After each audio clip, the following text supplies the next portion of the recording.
थाना कंगरखेड़ा के अंतर्गत 22-23 जनवरी की देर रात्रि को 3 अज्ञात बदमाशों के द्वारा एक सेंट्रो गाड़ी को एचआर मंडप के सामने से लूट लिया गया था, जिसमें कि वादी के द्वारा तत्काल ही पुलिस को सूचित किया गया और ये बताया गया कि उसकी गाड़ी में जीपीएस लगा हुआ है, जिसके आधार पर पुलिस की टीम के द्वारा उस गाड़ी का पीछा किया गया और पीछा करने के दौरान जब बदमाश घिर गए तो पुलिस से बचने के लिए उनके द्वारा पुलिस की टीम के ऊपर अंधाधुंध फायरिंग की गई और एक बदमाश जो पुलिस की पकड़ में आ गया था उसको छुड़ाने हेतु इनके द्वारा जो हमारे सब इंस्पेक्टर हैं मुनीश कुमार, इनके ऊपर फायर किया गया, जो इनके सीने में गोली लगी थी। और जो हमारे सब इंस्पेक्टर जो घायल, बेहद गंभीर रूप से घायल हो गए थे, उनको नज़दीकी अस्पताल में भर्ती कराया गया, जहाँ से उनको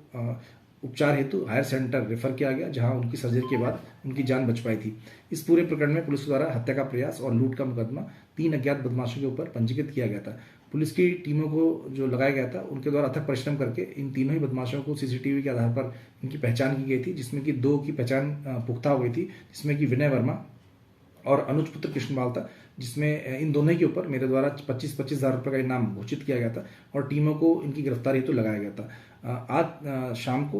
विनय वर्मा और नरेश सागर ये दोनों यहाँ से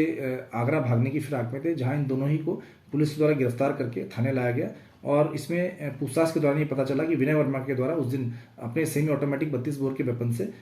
जो अवैध असला था उसके पुलिस की टीम के ऊपर इसने जान से मारने की नीयत से फायर किए थे। आज इसमें जो अवैध असला को बरामद करने के लिए पुलिस की टीम विनय वर्मा को लेके उसके बताए गए ठिकाने पर ले गई थी, जहां पर पुलिस की टीम से हाथ छुड़ाकर ये अपने उस अवैध असले से पुलिस के ऊपर फायर किया, जिसमें एक हमारे सिपाही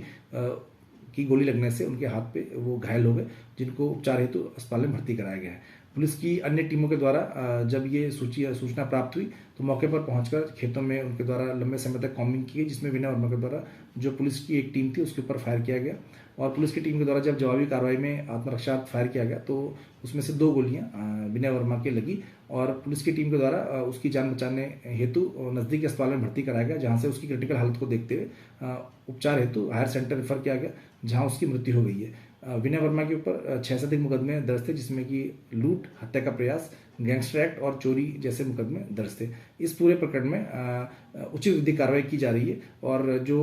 एक तीसरा अन्य बदमाश है उसकी गिरफ्तारी हेतु भी पुलिस टीम लगी हुई है।